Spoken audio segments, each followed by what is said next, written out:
আমি কবি শামিউল বিশ্বাসের ঐশী অন্ধকার আপনাদের কাছে পরিবেশন করছি।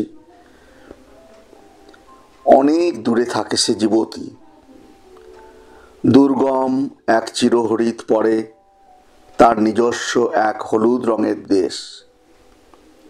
শীর্ণ সর্পিল শাখা প্রশাখার ন্যায় তার পর্ণমোচী অঙ্গ প্রত্যঙ্গ।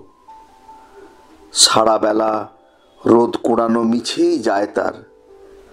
সব আর্তনাদ ম্লান হয়ে যায় যে ঝর্ণার শব্দে।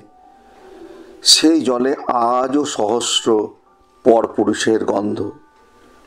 স্রোতে আষ্টে অসন্তুষ্টির ধার। স্নান শেষে তার সাদা শাড়িও ব্যর্থ। অস্তগামী তির্যক আলো যার জানালায় থামে। অনেক দূরে থাকে সে যুবতী, অনেক দূরে থাকে সে যুবতী।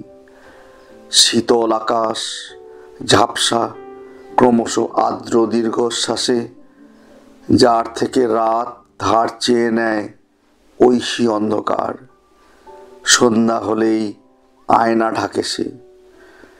অনামিকা কাজললতায় অন্তিম ইচ্ছা লেখে। যার চোখের অতলে বিভ্রান্ত এক মৃতপ্রায় প্রজন্মের বেঁচে থাকার রসদ।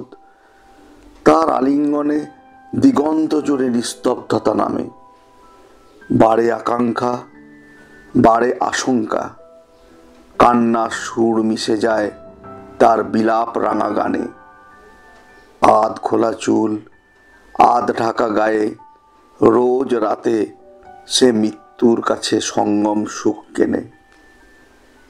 নমস্কার বন্ধুরা, কেমন লাগলো অতি অবশ্যই জানাবেন।